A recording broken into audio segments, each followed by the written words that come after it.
Hello, I am Lee West and I'm the Danish editor-in-chief on Gamereactor. And I'm here to deliver my top 5 of 2014. I do think 2014 was a strange year for gaming. I mean, we had 2 new consoles and really not a lot of great games. And on top of that, we had a lot of delays of some of the titles we were really waiting for. I think it's quite telling when 3 of the games I spent most of my time with this year was remakes of already released games. But let's take my top 5 anyways. And we're starting with number 5. And that would be The Wolf Among Us. I kind of suspected the first season of The Walking Dead to be a lucky fluke from Telltale Games. I really loved the first season and I did enjoy the second season a lot, but I still had the feeling that it might be, more due to my love for zombies than Telltale. But I was wrong. The Wolf Among Us had probably one of the coolest beginnings to a Telltale series, and I really liked the style, the story, the voice acting, and the excellent music. And that made this one my favorite adventure game of the year. I really liked seeing the fairy tale characters come to life in this dark and believable story, and I think it was overall a great experience. Number 4, that is going to be kind of a dark horse. That is Skylanders Trap Team. And I kind of think it's a shame that most gamers will look at the Skylanders series and conclude that it is just, yet another game for kids aimed at selling plastic toys.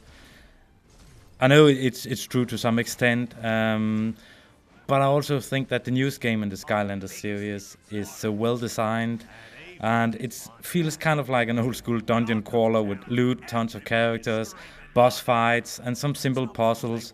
It's got great co-op, and it was also one of the few games on mobiles that had the same gameplay, even down to including a controller on tablets. I think that's pretty amazing. And if you ask me, this is at the same time the best one in the series so far. And I think it would be quite easy to just milk the cow. But I think Trap Team is a really good game on its own.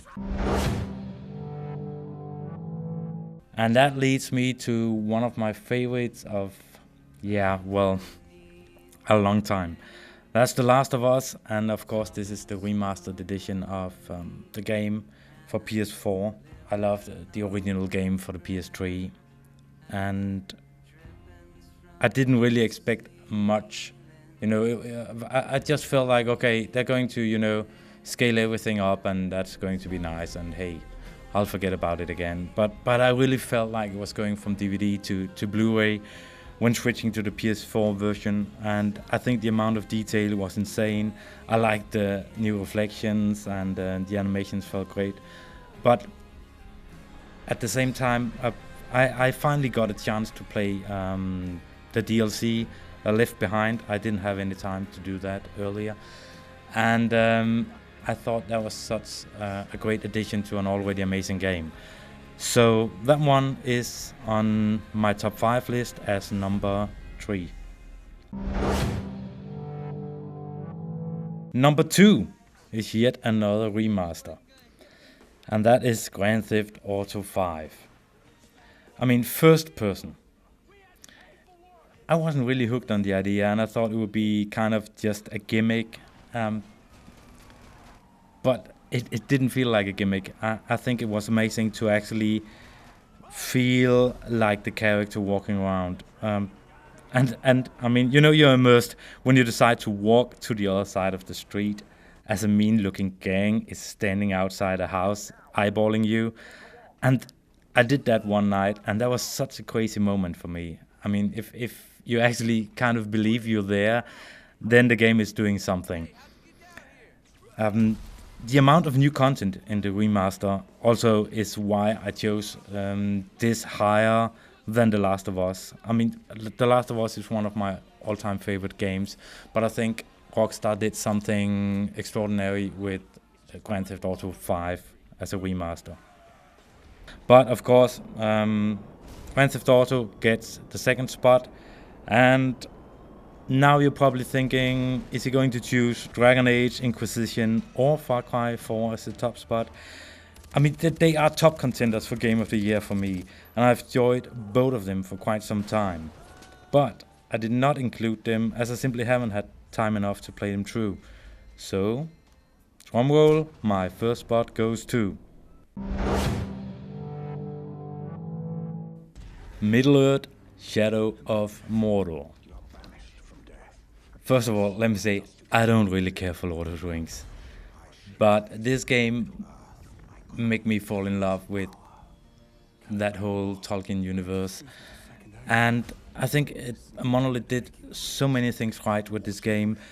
I know it's easy to sort of write it off as a kind of Batman Arkham Asylum meets Assassin's Creed with a bit of Lord of the Rings thrown in.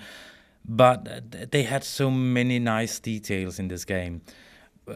If we're going to nitpick, pick out a few minor details, it would be stuff like when you're walking through bushes, you can hear it in your DualShock speaker. I was playing it on the PS4, as you might have guessed. But it wasn't that it was the Nemesis system that made you care or rather worry for your enemies or about your enemies.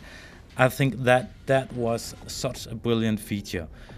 On top of that, the story was well told, and something that, well, I almost always hate tutorials. They feel so stupid and out of place and out of context. And I really loved it here. I think it was brilliant the way they taught you to stealth by, surprising your wife with flowers and stuff like that. I really liked how they had done it here. And the voice acting and the music was excellent. The presentation of the enemies great. It felt kind of seamless. The whole way the camera would zoom in on one of your, enemies before a fight, and it just felt amazing. The gameplay was solid, and as I already said, some parts of the game is truly innovative, and well, it was a big surprise for me, this one, and it was a great game on its own, and for me, this was no doubt Game of the Year.